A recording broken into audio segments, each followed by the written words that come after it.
भारत के चंदन की लकड़ियों की आखिर चीन में इतनी डिमांड क्यों है? दोस्तों, आपने चंदन के बारे में तो सुना ही होगा। हो सकता है आपके घर में चंदन का पाउडर या फिर चंदन की लकड़ी भी हो, जिसका इस्तेमाल आप पूजा में या फिर ब्यूटी प्रोडक्ट्स के तौर पर करते होंगे। लेकिन क्या आप बता सकते हैं कि आपके घर में जिस चंदन का इस्तेमाल किया जा रहा है वो किस कलर की है? कमेंट सेक्शन में लिखकर हमें ज़रूर बताइएगा। लेकिन अभी फ़िलहाल वीडियो को आगे बढ़ाना है, इसलिए हम आपको बताते हैं कि घरों में जिस चंदन का इस्तेमाल ज़्यादातर किया जाता है वो पीला चंदन होता है, जबकि हम यहाँ बात करने वाले हैं लाल चंदन की। जी हाँ, जिसे भारत में रेड गोल्ड या रक्त चंदन भी कहा जाता है। हमें पता है कि लाल चंदन का नाम सुनते ही आपके दिमाग में फिल्म पुष्पा के सारे सीन्स आने लगेंगे। इस फिल्म में आपने ये भी देखा कि किस तरह लोग इस लाल चंदन की तस्करी करते हैं और क्यों हमारे पड़ोसी देश चीन का इस लाल चंदन के पीछे इतनी दीवानगी क्यों है।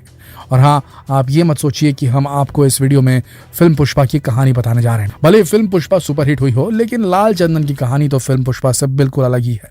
तो चलिए शुरू करते हैं हमारा आज का वीडियो।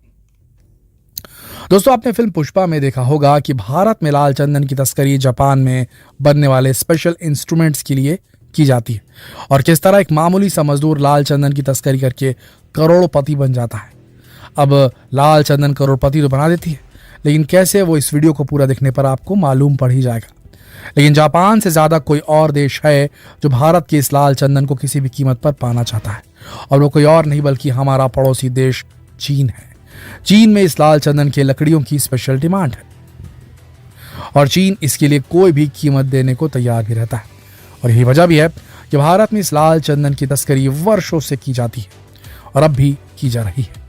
वैसे आपको बता दें कि लाल चंदन की लकड़ियां भारत के लिए बहुत ही अनमोल हैं, इसीलिए आपको जानकर हैरानी होगी कि भारत में लाल चंदन के पेड़ों की सुरक्षा के लिए स्पेशल टास्क फोर्स की तैनाती की गई है।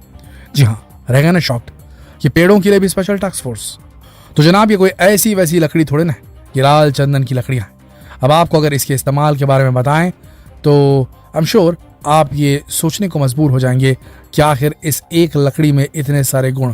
इस लाल चंदन का इस्तेमाल फर्नीचर से लेकर दवाइयों को बनाने तक में किया जाता है। इसके इस्तेमाल से शराब, इत्र से लेकर कॉस्मेटिक तक बनाया जाता है।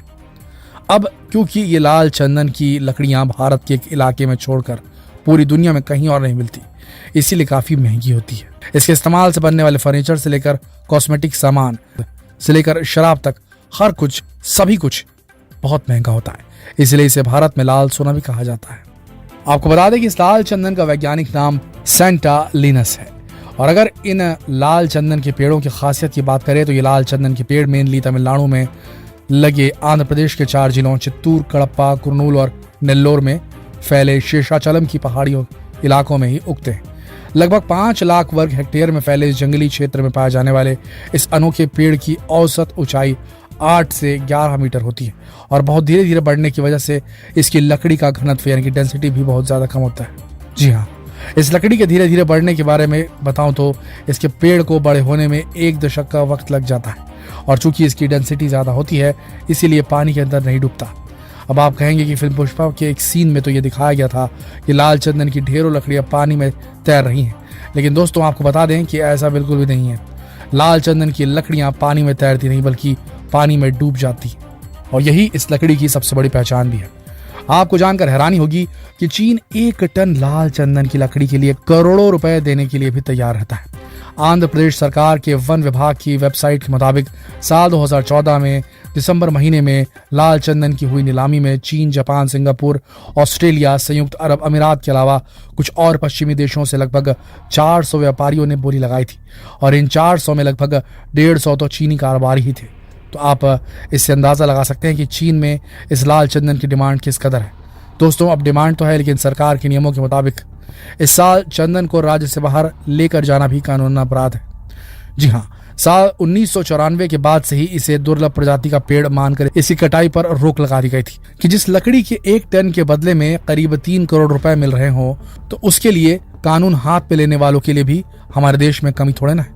बस इसीलिए भारत में लाल चंदन की लकड़ियों की तस्करी जोर शोर से की जाती है और फिर जिसके इशारे पर यह सारा काम होता है उसके कांटेक्ट या तो सीधे चाइना में बैठे लोगों से होता है या फिर वो भी किसी दूसरे के इशारे पर ही इन कामों को अंजाम देते होते हैं। यानी जो सीधे सीधे चीन को इस लाल चंदन की सप्लाई करता है उससे तो करोड़ों की कमाई हो जाती है। जी हाँ, बिल्कुल वैसा ही जैसा आपने फिल्म पुष्पा में देखा होगा। आपको बता दें कि इस लाल चंदन की वजह से तमिलनाडु आंध्र प्रदेश के बॉर्डर पर ना जाने अब तक कितनी जाने गई हैं, क्योंकि यहाँ ना तो सरकार मान पाती है ना तस्कर मान पाते हैं, और पुलिस की तो ड्यूटी ही है लाल चंदन की तस्करी को किसी भी हाल में रोकना। साल 2015 में पुलिस की मुठभेड़ में करीब 20 तस्कर मारे गए थे जो चंद्रागिरी के जंगलों में इस लाल चंदन की लकड़ी को काट रहे थे। वहीं साल 2015 में ही डायरेक्टरेट ऑफ रेवेन्यू इंटेलिजेंस ने एक इंटरनेशनल तस्करी रैकेट का पता लगाया था जिसमें लाल चंदन की तस्करी देश के बाहर की जा रही थी। वैसे आपको बता दें कि आंकड़े बताते हैं कि हर साल करीब 2000 टन लाल चंदन ही लकड़ियों की तस्करी मुंबई, चेन्नई और कोलकाता के बंदरगाहों के अलावा नेपाल और तिब्बत के रास्ते चीन के बाजारों तक करता है। वैसे आपको जानकर भी हैरानी होगी कि लाखों हेक्टेयर में फैले ये लाल चंदन के पेड़ अब धीरे धीरे कम होते जा रहे हैं।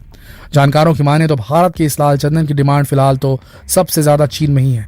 वहीं चीन में इसकी पॉपुलैरिटी 14वीं से 17वीं शताब्दी के बीच तक राज करने वाले मिंग वंश के समय से ही बनी हुई है। वहीं कहा तो ये भी जाता है कि पहले जापान में भी इसकी काफ़ी डिमांड हुआ करती थी, क्योंकि पहले जापान में शादी के वक्त दिए जाने वाले ट्रेडिशनल इंस्ट्रूमेंट बनाने में इन लाल चंदन की लकड़ियों का इस्तेमाल किया जाता था। लेकिन अब जापान में परंपरा धीरे धीरे खत्म हो रही है, इसलिए वहाँ इसकी डिमांड भी घट रही है।